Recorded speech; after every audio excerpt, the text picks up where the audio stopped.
Hello welcome back. അപ്പം നമ്മൾ പെരുന്നാളിൻ്റെ വ്ളോഗൊക്കെ കഴിഞ്ഞതിന് ശേഷം കുറേ ദിവസമായില്ലേ വ്ളോഗൊക്കെ ഇട്ടിട്ട് അത്രയ്ക്കും മടിയായിരുന്നു കേട്ടോ.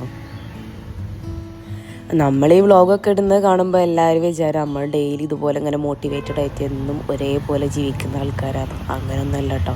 ഇതേമാതിരി നല്ല മടി പിടിച്ച ദിവസങ്ങളും ഉണ്ടാവലുണ്ട്. അപ്പോൾ ഞാൻ സാധാരണ വ്ളോഗ് ഇടുന്ന സമയത്ത് എന്തെങ്കിലുമൊക്കെ ഒന്ന് പ്ലാൻ ചെയ്തിട്ടാണ് ചെയ്യൽ. കാരണം നിങ്ങൾക്ക് ആ വീഡിയോ കാണുമ്പോൾ എന്തെങ്കിലും ഒന്ന് കിട്ടണമല്ലോ. ചിലപ്പം റെസിപ്പി ആയിരിക്കാം, ചിലപ്പോൾ എന്തെങ്കിലും ക്ലീനിങ് ടിപ്പോ അങ്ങനെ എന്തെങ്കിലും കാര്യങ്ങൾ ഇൻക്ലൂഡ് ആക്കിയിട്ട് ചെയ്യാമെന്നുള്ള രീതിക്കാണ് ഞാൻ സാധാരണ വ്ളോഗ് ചെയ്യൽ. അപ്പോൾ ഇന്ന് ഞാനിങ്ങനെ രാവിലെ എണീറ്റ് എനിക്ക് മുറ്റത്ത് കുറേ അധികം പണിയുണ്ടായിരുന്നു കേട്ടോ. അപ്പോൾ കുറേ ദിവസമായിട്ട് ഇങ്ങനെ ചെയ്യാമെന്ന് കരുതി മാറ്റി വെച്ച നോമ്പിനൊന്നും മുറ്റത്തേക്ക് മര്യാദയ്ക്ക് ഇറങ്ങിയിട്ടേ ഇല്ലായിരുന്നു. അപ്പോൾ അതിൻ്റേതായിട്ടുള്ള കുറേ പണികളുണ്ട്. അപ്പം വെയിലാകുമ്പോഴത്തേക്കും എന്തായാലും ഇറങ്ങാനും പറ്റില്ല. അങ്ങനെയൊക്കെ ആയിട്ട് ഇങ്ങനെ നിൽക്കുന്ന സമയത്ത് ഇന്നിപ്പം ഞാൻ വിചാരിച്ചു എന്നാൽ പിന്നെ മുറ്റത്ത് കുറച്ചൊരു മൂടൽ പോലെ ഉണ്ട്. അപ്പോൾ വെയിൽ കുറവാണ്. അപ്പോൾ ഈ കാര്യങ്ങളൊക്കെ ചെയ്യാമെന്ന് വിചാരിച്ചിട്ട് ഇറങ്ങിയതാണ്. അപ്പോഴാണ് ഞാൻ വീഡിയോ എടുക്കാമെന്ന് വിചാരിച്ചത് കേട്ടോ. അപ്പോൾ തീരെ പ്ലാനിങ് ഇല്ലാതെ എടുക്കുന്നൊരു വീഡിയോ ആണിന്ന്. അപ്പോൾ അതുകൊണ്ട് തന്നെ വീഡിയോ എല്ലാവർക്കും ഇഷ്ടമാണെന്നുണ്ടെങ്കിൽ ലൈക്ക് ചെയ്യുക. അതുപോലെ എന്തെങ്കിലും കാര്യമൊക്കെ നിങ്ങൾക്ക് ഉപകാരപ്പെടുന്നത് കിട്ടുന്നുണ്ടെങ്കിൽ മറ്റുള്ളവർക്ക് കൂടി ഒന്ന് ഷെയർ ചെയ്ത് കൊടുക്കുക. പിന്നെ പുതിയ സബ്സ്ക്രൈബേഴ്സ് ഉണ്ടെങ്കിൽ പ്ലീസ് ഒന്ന് സബ്സ്ക്രൈബ് ചെയ്യുക കേട്ടോ. അതിൻ്റെ കൂടെ തന്നെ നോട്ടിഫിക്കേഷനും ഓൺ ആക്കിയിട്ട് ആ ബെല്ലൈക്കണും ക്ലിക്ക് ചെയ്യുക കേട്ടോ. അപ്പോൾ ഇതുപോലെ ഇങ്ങനെ മടി പിടിച്ച് ഓരോ കാര്യങ്ങൾ മാറ്റി വെച്ച് അവസാനം അത് കൂന പോലെ ആവട്ടോ. അപ്പോൾ ആ ഒരു സമയത്ത് പെട്ടെന്നൊരു ഉൾവിളി വന്നിട്ട് അങ്ങോട്ട് ചെയ്യുന്ന ഒരു സ്വഭാവം എനിക്കുണ്ട് കേട്ടോ. അപ്പോൾ ആദ്യം അത് ഫുള്ളും അങ്ങനെ തന്നെ ആയിരുന്നു. ഇപ്പോൾ കുറേയൊക്കെ ഒരു മാറ്റം വന്നിട്ടുണ്ട്. അപ്പോൾ അങ്ങനെ വരുന്ന സമയത്ത് എനിക്കുണ്ടാകുന്ന വേറൊരു കാര്യമാണ് കാരണം ഇല്ലാണ്ട് ദേഷ്യം പിടിക്കുക. വെറുതെ ഇങ്ങനെ ആരെന്ത് ചെയ്താലും പറഞ്ഞാലും ദേഷ്യം വരിക, ഒരു സാറ്റിസ്ഫാക്ഷൻ, ഒരു കാര്യത്തിലും ഒരു സംതൃപ്തി വരാത്തൊരവസ്ഥ, അങ്ങനെയുള്ള കാര്യങ്ങളൊക്കെ ഉണ്ടാവലുണ്ട്. അപ്പോൾ ഞാൻ പിന്നെ കുറേ ഇങ്ങനെ ചിന്തിച്ച് നോക്കുമ്പം എന്തെങ്കിലുമൊക്കെ ചെയ്യാൻ വിട്ടുപോയിട്ടുണ്ടാവും. അപ്പോൾ അതൊന്നും ചെയ്ത് തീർക്കുമ്പം ആ ഒരു ഇതൊക്കെ മാറും.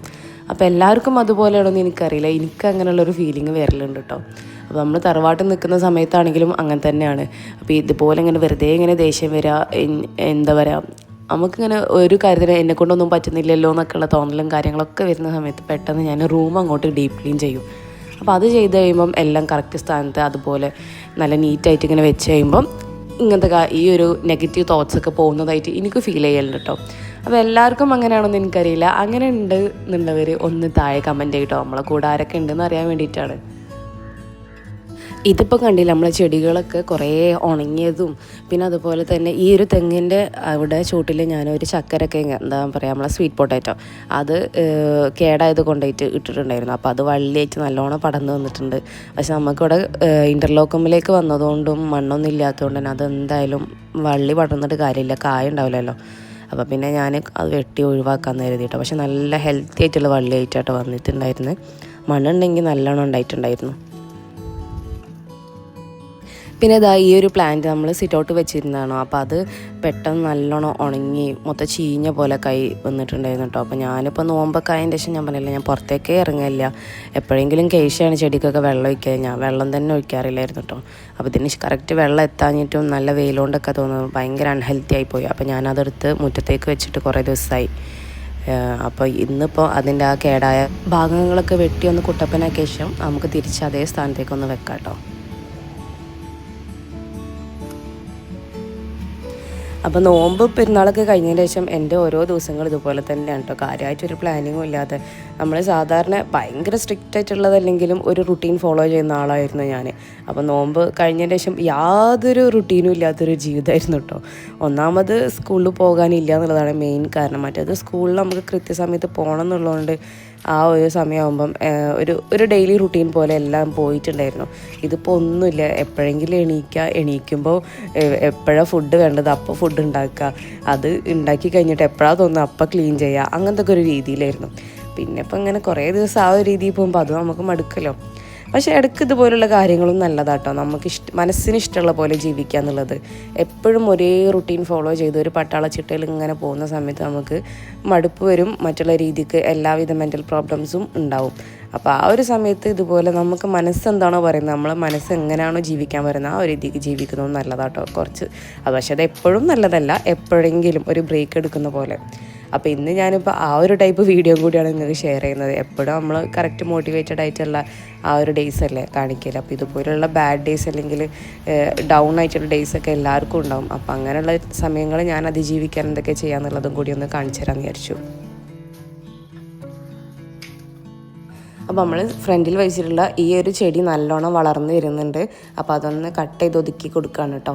അപ്പോൾ ഞാനൊരു പ്രൊഫഷണൽ കട്ടറോ എനിക്ക് ഗാർഡനിങ് ഞാൻ പല വീഡിയോസിലും പറഞ്ഞാണ് എനിക്ക് അത്ര ഇഷ്ടമില്ലാത്തൊരു കാര്യമാണ്. പിന്നെ ചെയ്യേണ്ടതെന്ന് കരുതി നിർബന്ധപൂർവ്വം ചെയ്യുന്നൊരു കാര്യം കൂടിയാണ് കേട്ടോ. അപ്പോൾ അതിനെക്കൊണ്ട് പറ്റുന്ന രീതിയിലൊക്കെ വെട്ടി ഏകദേശം ഈ ഒരു കൊല്ലത്തിലാക്കി വെച്ചിട്ടുണ്ട്. അതെങ്ങനെ ആയിട്ടുണ്ടെന്നുള്ളത് ഒന്ന് കമൻറ്റ് ചെയ്യാം കേട്ടോ. ഇനി ഇതാ വേസ്റ്റും കാര്യങ്ങളൊക്കെ ഒന്ന് അടിച്ചു വരണം. മുറ്റമൊക്കെ അടിച്ചു വരാണ്ട് മൊത്തത്തിൽ. അപ്പോൾ ഈ വീഡിയോ കാണുമ്പോൾ നിങ്ങൾക്ക് മനസ്സിലായില്ലേ, മുറ്റം പെട്ടെന്ന് കാണുമ്പോൾ അങ്ങനെ ചണ്ടിയൊന്നും ഇല്ല കേട്ടോ.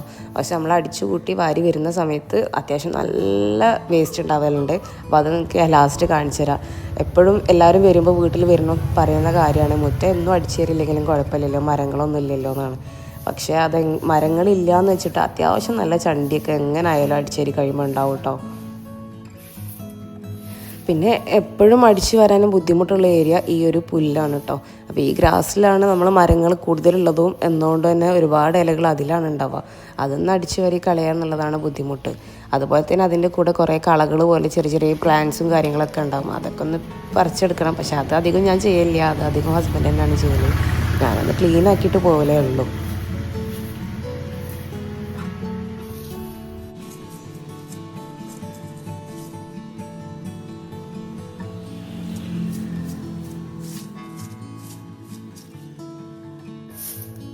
ഇപ്പോൾ കണ്ടില്ല, അടിച്ച് കൂട്ടി വരുന്ന സമയത്ത് അത്യാവശ്യം നല്ല ചണ്ടിയുണ്ട്. പക്ഷെ എനിക്കൊന്ന് വീഡിയോയിൽ ഇത് അത്ര ക്ലിയർ ആയിട്ട് കാണുന്നില്ല കേട്ടോ. നേരിട്ട് കാണുമ്പോൾ നല്ലോണം ചണ്ടി ഉണ്ടായിരുന്നു കേട്ടോ.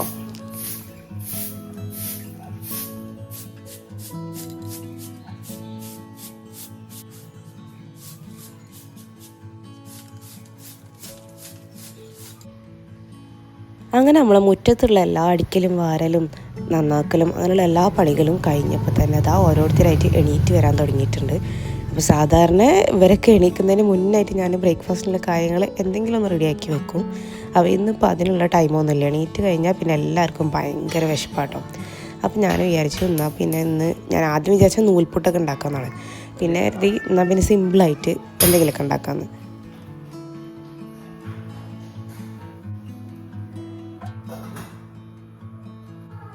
അപ്പോൾ ചായക്കൊക്കെ വെള്ളം വെച്ചതിന് ശേഷം ഞാൻ ഒരു ഗ്ലാസ് നല്ല തണുത്ത വെള്ളം കുടിച്ച് കുറച്ച് സമയം ഒന്ന് അവിടെ ഇരുന്നു കേട്ടോ. കാരണം നല്ല വേർത്തിട്ടുണ്ടായിരുന്നു.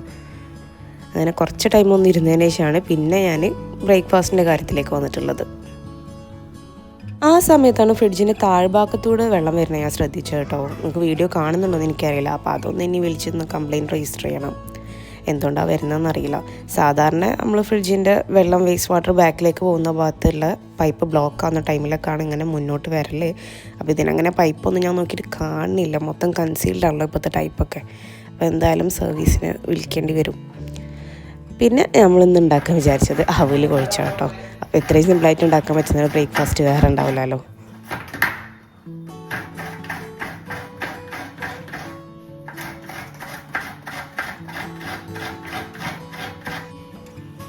അപ്പോൾ ഈ അവലിങ്ങനെ കുഴച്ചുകൊണ്ടിരിക്കുന്ന ടൈമിലാണ് പെട്ടെന്നൊരു പ്ലാനിങ് ഉണ്ടായത് കാലിക്കറ്റ് പോകാമെന്നുള്ള കേട്ടോ.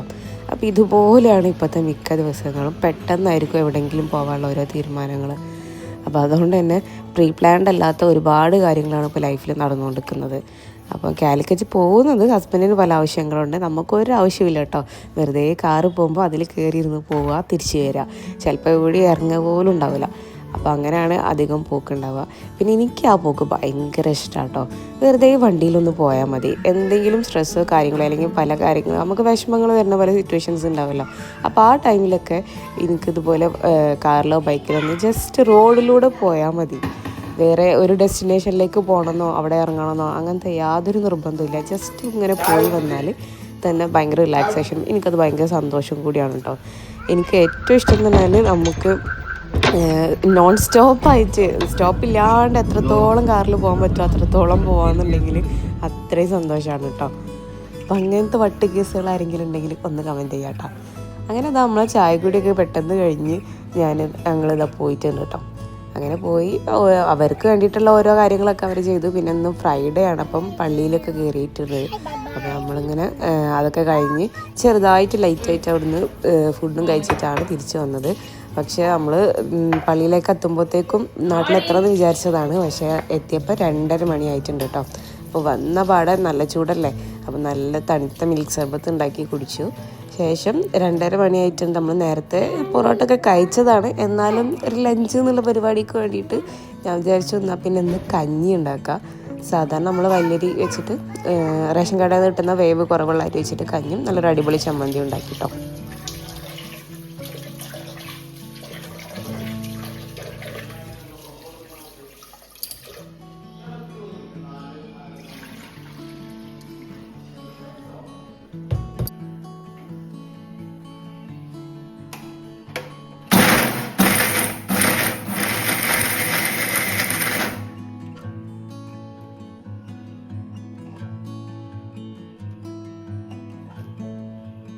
അങ്ങനെ അതൊക്കെ സെറ്റാക്കി കുടി കഴിഞ്ഞ് പിന്നെ നമ്മൾ രാവിലെ ചായ കുടിച്ച പാത്രം മുതലുള്ളതൊക്കെ ക്ലീൻ ആക്കാനുണ്ട്.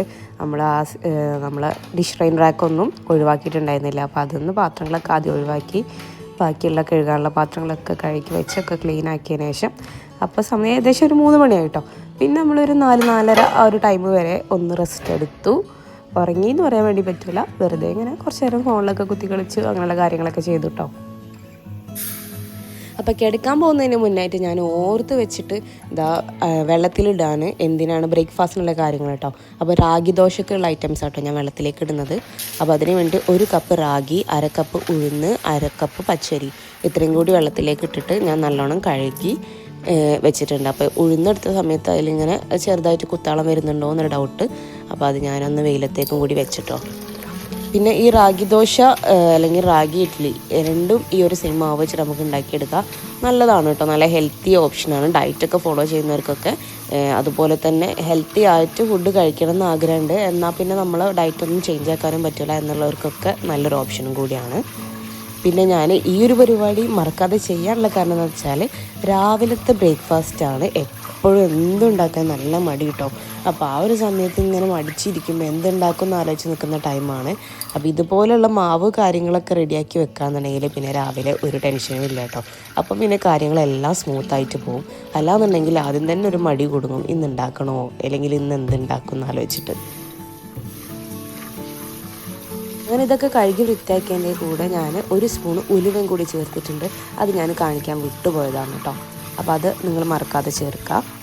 നന്നായിട്ട് വാഷ് ചെയ്ത് നമുക്ക് ആവശ്യത്തിനുള്ള വെള്ളം കൂടി അതിൽ ചേർത്തിട്ട് അടച്ച് വെക്കുക കേട്ടോ. ഒരു 4-5 മണിക്കൂർ മിനിമം കുതിർത്ത് വെക്കുക. എന്നിട്ട് ശേഷം മാത്രം അരയ്ക്കുക. കാരണം റാഗി അരയാൻ കുറച്ചൊരു ബുദ്ധിമുട്ടുള്ള ടൈപ്പാണ്.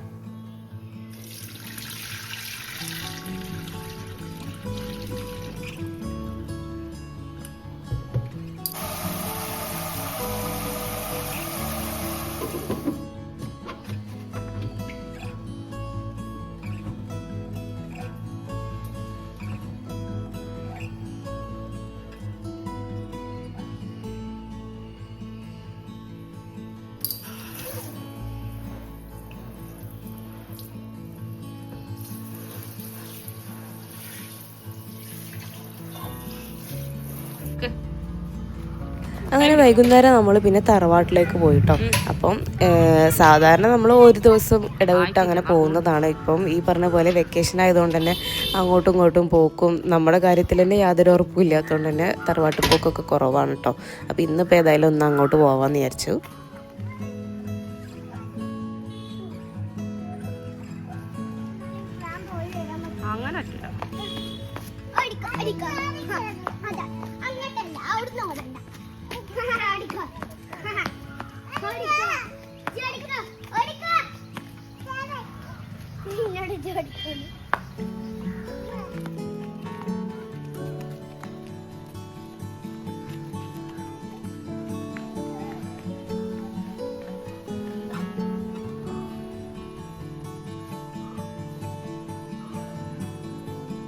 അപ്പോൾ അവിടുന്ന് ഞാൻ ചായയും പൂള ചിപ്സും ഉണ്ടാക്കി തരാമെന്ന് പറഞ്ഞപ്പോൾ എനിക്ക് പൂള ഇഷ്ടമില്ല എന്ന് പറഞ്ഞ ആളാണ്. ഇത് അവിടുന്ന് നല്ലോണം പൂളയും കറിയും വെട്ടി വിഴുങ്ങുന്നു കേട്ടോ. അത് ചില സമയത്ത് അങ്ങനെയാണല്ലോ, നമ്മൾ ചോദിക്കുമ്പോൾ ഒന്നും അവർക്ക് വേണ്ടിയല്ല, വേറെ വലിയമാരെ അടുത്ത് എത്തിക്കഴിഞ്ഞാൽ പിന്നെ അവർക്ക് എന്തും കഴിക്കുക എന്നുള്ളൊരു സിറ്റുവേഷനിലായിരിക്കും. അപ്പോൾ നമ്മൾ അവിടുന്ന് ചായയും പൂളയും മത്തിക്കറിയൊക്കെ നല്ലോണം അടിച്ചു കേട്ടോ. പിന്നെ കുറച്ച് സമയം നിന്ന് തിരിച്ച് വന്നു. പിന്നെ കേശയ്ക്ക് ഒരു ഓൺലൈൻ ക്ലാസ് ഉണ്ട് കേട്ടോ. അപ്പോൾ അത് 2 മാസം വെക്കേഷനാണല്ലോ. അപ്പോൾ ആ സമയത്ത് മറ്റുള്ള കാര്യങ്ങളൊക്കെ ഒന്ന് ഇമ്പ്രൂവ് ആക്കാമെന്ന് എഴുതി ഒരു കർസീവ് റൈറ്റിങ്ങിൻ്റെ ക്ലാസ്സിനാണ് ഞാൻ ചേർത്തിട്ടുള്ളത്. അപ്പോൾ അതിൻ്റെ ഹോംവർക്ക് ചെയ്യലും ക്ലാസ് അറ്റൻഡ് ചെയ്യലൊക്കെ ആയിട്ട് അങ്ങനെ കുറേ സമയം പോയി. പിന്നെ ഇന്ന് ഡിന്നറിന് എന്തെങ്കിലും സ്പെഷ്യലായിട്ട് ഉണ്ടാക്കാമെന്ന് വിചാരിച്ചു. കാരണം നിങ്ങൾക്കറിയാമല്ലോ രാവിലത്തെയും അതുപോലെ തന്നെ ഉച്ചക്കത്തൊക്കെ തട്ടിക്കൂട്ടായിരുന്നു. അപ്പോൾ പിന്നെ ഇന്ന് പാസ്ത ഉണ്ടാക്കാമെന്ന് വെച്ചു. ബീഫ് പാസ്ത ആണ് ഉണ്ടാക്കുന്നത്. അപ്പോൾ ബീഫ് പാസ്ത എല്ലാവർക്കും ഉണ്ടാക്കാൻ അറിയുന്നതാണല്ലോ, എന്നാലും ജസ്റ്റ് ഒന്ന് റെസിപ്പി ഷെയർ ചെയ്യാം. അപ്പോൾ അതിന് വേണ്ടി ഇതാ പാസ്ത വേവിക്കാൻ വേണ്ടി വെച്ചിട്ടുണ്ട്. വെള്ളത്തിൽ നമ്മൾ ഓയിലും ഉപ്പും കൂടി ചേർത്തിട്ടാണ് വേവിക്കാൻ വെക്കുന്നത് കേട്ടോ. അപ്പോൾ അവൾ ഓൺലൈൻ ക്ലാസ് അറ്റൻഡ് ചെയ്യാനിരുന്ന സമയത്ത് ഞാൻ ബീഫ് വേവിക്കാൻ വെച്ചിട്ടുണ്ട്. അതുപോലെ ഉച്ചക്ക് തന്നെ ബീഫ് വെള്ളത്തിൽ ഇട്ട് വെച്ചിട്ടുണ്ടായിരുന്നു കേട്ടോ. അപ്പോൾ ബീഫിൽ ഞാൻ ഉപ്പ്, കുരുമുളക്, മഞ്ഞൾപ്പൊടി, മല്ലിപ്പൊടി, മുളക് പൊടി, പിന്നെ കുറച്ച് ഉലുവ, കുറച്ച് ജീരകം, ഇത്രയും ആവശ്യത്തിനുള്ള വെള്ളം കൂടി ചേർത്തിട്ടാണ് ബീഫ് വേവിച്ചെടുത്തിട്ടുള്ളത് കേട്ടോ. ഇനി നമുക്ക് അതിൻ്റെ മസാലയും കൂടി റെഡിയാക്കാം. പാസ്ത വരെ റെഡിയായി വരുന്ന ടൈം കൊണ്ട് തന്നെ. അപ്പോൾ പാസ്ത വേവിക്കാനും കറക്റ്റ് നമുക്ക് 12 മിനിറ്റ് മതി കേട്ടോ. പിന്നെ മസാലക്കായിട്ട് ഞാനിതാ പാനിലേക്ക് വെളിച്ചെണ്ണ ഒഴിച്ച് ചൂടാക്കുന്നുണ്ട്. അപ്പോൾ ഞാനൊരു നാടൻ സ്റ്റൈലിലുള്ള ആ ഒരു രീതിക്കുള്ള ബീഫ് പാസ്ത ആട്ടോ ഉണ്ടാക്കുന്നത്. അപ്പോൾ അതുകൊണ്ട് തന്നെ വെളിച്ചെണ്ണയാണ് യൂസ് ചെയ്തിട്ടുള്ളത്. ഇനി അതിലേക്ക് നമ്മൾ കട്ട് ചെയ്ത് വെച്ചിട്ടുള്ള സവാള, അതുപോലെ തന്നെ ഇഞ്ചി വെളുത്തുള്ളി ചതച്ചതും പിന്നെ കുറച്ച് കറിവേപ്പിലയും കൂടി ഈ ഒരു സമയത്ത് ചേർത്ത് കൊടുക്കുന്നുണ്ട് കേട്ടോ.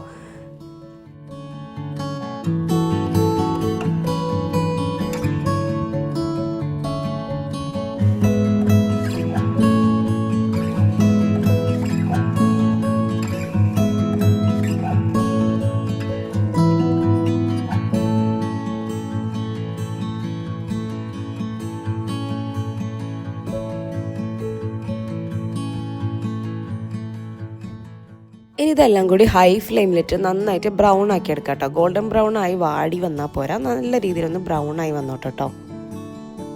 ഈ ഒരു ഉള്ളിയിലേക്ക് ആവശ്യത്തിനുള്ള ഉപ്പ് മാത്രം ഈ സമയത്ത് ചേർത്ത് കൊടുത്താൽ മതി. കാരണം നമ്മൾ പാസ്തയിലേക്കും ഉപ്പിട്ടിട്ടുണ്ട്, ബീഫിലേക്കും ഉപ്പിട്ടിട്ടുണ്ട്. അപ്പം ഉള്ളിലേക്കുള്ള ഉപ്പ് മാത്രം മതി.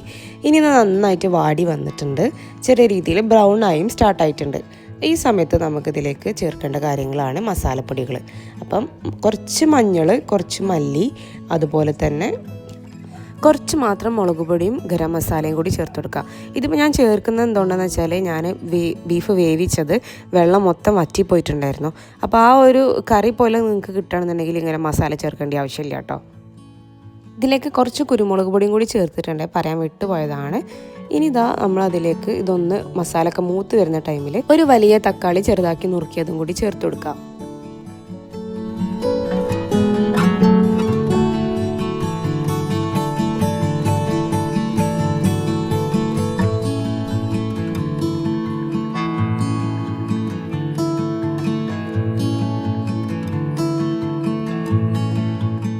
ഈ തക്കാളി ഒന്ന് വാടാനൊന്നും കാത്തു നിൽക്കണ്ട, അതിൻ്റെ കൂടെ തന്നെ നമ്മൾ ആ ഒരു ബീഫ് കറി അതിലേക്ക് ഒഴിച്ചു കൊടുക്കുക. ഞാൻ പറഞ്ഞല്ലോ എൻ്റെ വെള്ളം മൊത്തം വറ്റിപ്പോയിരുന്നു. അപ്പോൾ പിന്നെ ബീഫ് ഇതുപോലെ ഡ്രൈ ആയിട്ടാണ് ഉള്ളത്. വേണമെങ്കിൽ നിങ്ങൾക്ക് കൈവച്ച് ഉടയ്ക്കണമെങ്കിൽ ഉടച്ച് കൊടുക്കുക, അതിൻ്റെ ഒന്നും ആവശ്യമില്ല. ആ എല്ലും കാര്യങ്ങളൊക്കെ അത് അതിൽ കിടന്നോട്ടെ, അത് തന്നെയാണ് ടേസ്റ്റ് കേട്ടോ. അപ്പോൾ ഞാൻ വെള്ളം ഇല്ലാത്തതുകൊണ്ട് തന്നെ കുറച്ചധികം വെള്ളം കൂടി ഒഴിച്ചു കൊടുക്കുന്നുണ്ട്. എന്നിട്ട് അടച്ച് വെച്ച് മൊത്തം നല്ലോണം തിളച്ച് തക്കാളിയൊക്കെ നന്നായിട്ട് ഉടഞ്ഞ് പോകണം കേട്ടോ.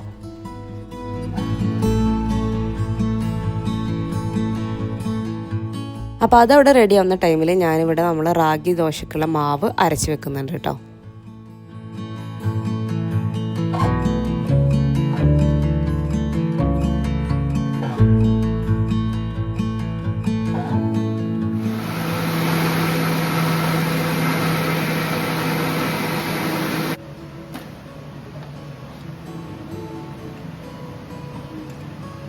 മാവ് നല്ല ഫൈനായിട്ട് അരഞ്ഞു വന്നിട്ടുണ്ട്. പിന്നെ ഇതിൽ കാണുന്ന ഈ ഒരു തരിതിരി റാഗിൻ്റെ തരിതിരിയാണ് കേട്ടോ. അപ്പോൾ ചെറിയ രീതിയിൽ റാഗിൻ്റെ തരിതിരി അതുപോലെ ഉണ്ടാവും.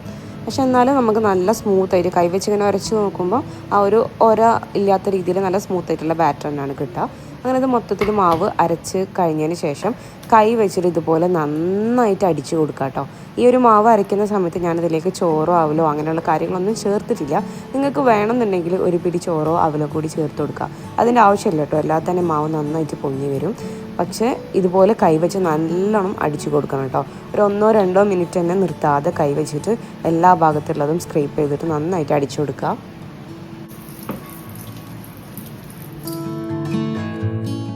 ഇനി ഇനി അതേ മിക്സിൻ്റെ ജാറിലേക്ക് നിറയെ വെള്ളം ഒഴിച്ചിട്ട് ഞാനൊന്ന് അടിച്ചെടുക്കുന്നുണ്ട്. അപ്പോൾ നമുക്ക് ആ ബ്ലേഡിൻ്റെ അടിയിൽ പറ്റി പിടിച്ച മാവൊക്കെ ക്ലീൻ ആക്കി എടുക്കാൻ നല്ല ഈസി ആയിരിക്കും കേട്ടോ.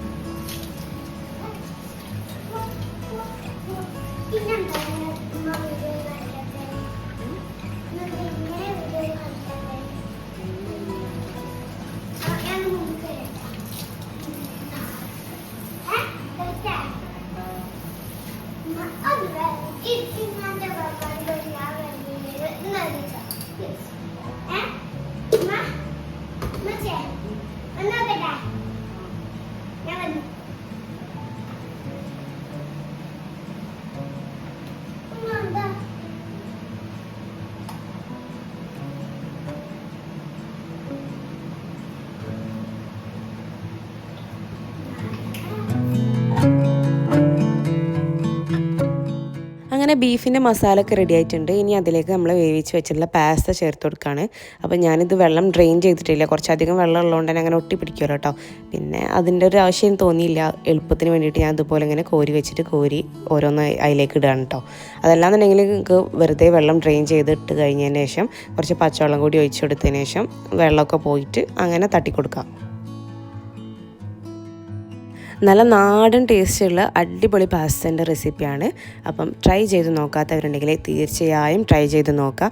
നിങ്ങളുടെ ഫീഡ്ബാക്ക്സ് എന്തായാലും അറിയിക്കാം കേട്ടോ.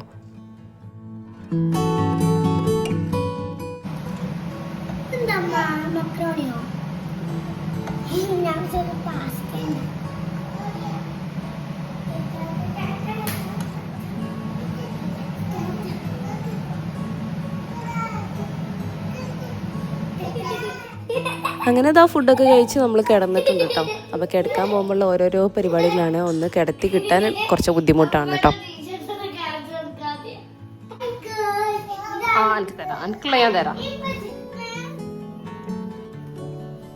അങ്ങനെ രാവിലെ എണീറ്റ് ഞാൻ ആദ്യം തന്നെ മാവാണ് പോയി നോക്കുന്നത്. ഇങ്ങനെയുള്ള എന്തെങ്കിലും ഒക്കെ അരച്ച് വെച്ചാൽ അത് പൊങ്ങിയോ ഇല്ലയെന്നൊക്കെ നോക്കലാണ് ഫസ്റ്റത്തിൻ്റെ പരിപാടി കേട്ടോ.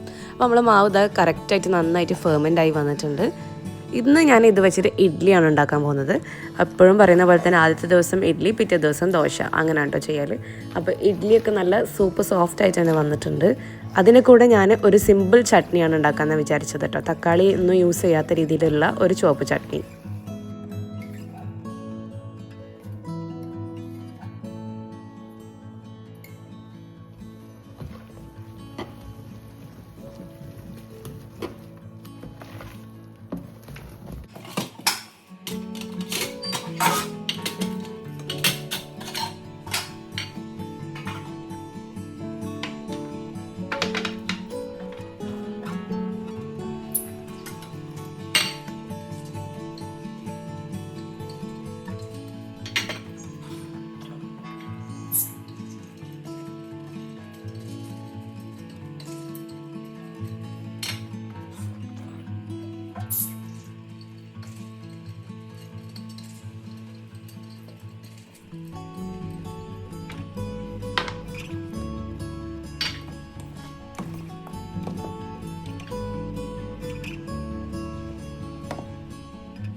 അപ്പോൾ ചട്നിക്ക് വേണ്ടി ഒരു ചീനച്ചട്ടിയിലേക്ക് ഞാൻ കുറച്ച് വെളിച്ചെണ്ണ ഒഴിച്ച് കൊടുക്കുന്നുണ്ട്. അതൊന്ന് ചൂടായി വരുമ്പോൾ അതിലേക്ക് ഒരു 8-10 അല്ലി വെളുത്തുള്ളിയും അതുപോലെ തന്നെ എരിവിന് ആവശ്യത്തിനുള്ള ചുവന്ന മുളകും കൂടി ചേർത്ത് കൊടുത്തിട്ട് നന്നായിട്ടൊന്ന് റോസ്റ്റാക്കി എടുക്കുക.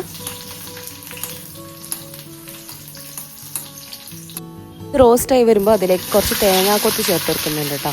നിങ്ങൾക്ക് ചിരകിയ തേങ്ങ വേണമെങ്കിൽ അതും ചേർക്കാം. ഞാനിപ്പോൾ തേങ്ങാക്കൊത്ത് കൂടെ കയ്യിലുള്ളതുകൊണ്ട് ചേർത്ത് കൊടുത്താണ് കേട്ടോ. അതും ഒന്ന് മൂത്ത് വരട്ടെ. ഇതൊന്ന് മൂത്തതിന് ശേഷം ഒരു 5-6 ചുവന്നുള്ളിയും ഒരു അര സവാളയും കട്ട് ചെയ്തതും ചേർക്കുക. എന്നിട്ട് അതും നന്നായിട്ടൊന്ന് മൂപ്പിച്ചെടുക്കുക. ഇനി നന്നായിട്ട് മൂത്തതിന് ശേഷം തീ ഓഫ് ചെയ്ത് ഒരു മിക്സിൻ്റെ ജാറിലേക്ക് മാറ്റി ആവശ്യത്തിനുള്ള വെള്ളവും ഉപ്പും കൂടി ചേർത്തിട്ട് നന്നായിട്ട് ഫൈനാക്കിയിട്ട് അരച്ചെടുക്കുക കേട്ടോ. അപ്പോൾ ഇത്രേ പരിപാടിയുള്ളൂ. നല്ല അടിപൊളി, നല്ല എരിവും അതിൻ്റെ കൂട്ടത്തിലേക്ക് ഒരു ചെറിയ പീസ് പുളി കൂടി ചേർത്തിട്ടുണ്ട് കേട്ടോ വഴറ്റുന്ന സമയത്ത്. അത് ഞാൻ പറയാനും കാണിക്കാനും വിട്ടു എന്നാണ് എനിക്ക് തോന്നുന്നത് കേട്ടോ. അപ്പോൾ ഒരു കുഞ്ഞ് പീസ് പുളി വെന്തി കേട്ടോ, ഒരു ചെറുനാരങ്ങ വലിപ്പം അങ്ങനെ ഒന്നും വേണ്ട, ജസ്റ്റ് 1-2 കുരു പുളിയും കൂടി ചേർത്തിട്ട് നന്നായിട്ട് അരച്ചെടുക്കുക. അപ്പോൾ നല്ല എരിവും പുളിയൊക്കെ ഉള്ള നല്ല അടിപൊളി ചട്നി റെഡിയാണ്. ഇനി അതിൻ്റെ കൂടെ നിങ്ങൾക്ക് വറവിട്ട് ഒഴിക്കണം എന്നുണ്ടെങ്കിൽ കടുകും മറ്റേ ഉഴുന്ന് പരിപ്പും കൂടി വറവിട്ടിട്ട് വേണമെങ്കിൽ ഒഴിക്കുക. പക്ഷെ ഞാൻ അത് ചെയ്യുന്നില്ല കേട്ടോ, എനിക്ക് വറവിട്ട് ഒഴിക്കുന്നതിനേക്കാളും ഇഷ്ടം ഇതുപോലെ ഇങ്ങനെ പ്ലെയിൻ ആയിട്ടുള്ള ചട്നി കഴിക്കാനാണ് കേട്ടോ.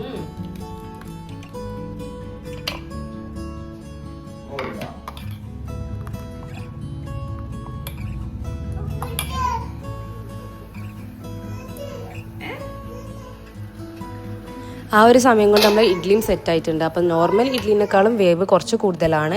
പിന്നെ ഈ ഒരു ഇഡ്ഡലി നല്ല ചൂടോടുകൂടി കഴിക്കുമ്പോഴാണ് നല്ല സോഫ്റ്റായിട്ട് നല്ല ടേസ്റ്റി ആയിട്ട് കിട്ടുക. ചൂടാറി കഴിയുമ്പോൾ രാഗിയാണ് നമുക്കറിയാം കുറച്ചൊന്ന് ഉറപ്പ് വന്നു പോകും കേട്ടോ. അപ്പം പെട്ടെന്ന് ചൂടോടുകൂടി തന്നെ കഴിക്കാൻ വേണ്ടി ശ്രമിക്കുക കേട്ടോ. നല്ലോണം പൊങ്ങി വന്നിട്ടൊക്കെ ഉണ്ട്, നിങ്ങൾക്കിത് കാണുമ്പോൾ തന്നെ മനസ്സിലാവും. അങ്ങനെ ഈ ഒരു മാവ് വെച്ചിട്ട് നമുക്ക് ഇഡ്ഡലി മാത്രമല്ല ദോശയും കൂടി നന്നായിട്ട് ചുട്ടെടുക്കാം കേട്ടോ. അപ്പോൾ ദോശയ്ക്ക് വേണ്ടിയിട്ട് കുറച്ച് വെള്ളം കൂടി ഒഴിച്ചിട്ട് മിക്സ് ആക്കി എടുക്കണം. അങ്ങനെ നല്ല മുരിഞ്ഞ ദോശയും നെയ് റോസ്റ്റൊക്കെ ഇത് വെച്ചിട്ട് ഉണ്ടാക്കിയെടുക്കുക. അപ്പോൾ ഇത്രയേ ഉള്ളൂ ഇന്നത്തെ വീഡിയോ ഒക്കെ ഇഷ്ടപ്പെടുകയാണെന്നുണ്ടെങ്കിൽ ലൈക്ക് ചെയ്യാനും സബ്സ്ക്രൈബ് ചെയ്യാനൊന്നും മറന്നു വരുത്. അപ്പോൾ അതുപോലെ തന്നെ നമുക്ക് ഇനിയും അടുത്ത വീഡിയോസൊക്കെ ആയിട്ട് വീണ്ടും വരാം. റെസിപ്പീസൊക്കെ ഇഷ്ടമാണെന്നുണ്ടെങ്കിൽ നിങ്ങൾ ട്രൈ ചെയ്ത് നോക്കുന്നുണ്ടെങ്കിൽ അതും കൂടി ഒന്ന് കമൻറ്റ് സെക്ഷനിൽ അറിയിക്കുക കേട്ടോ. അപ്പോൾ നമുക്ക് പുതിയൊരു വീഡിയോ ആയിട്ട് വീണ്ടും വരാം. അതുവരേക്കും ബൈ.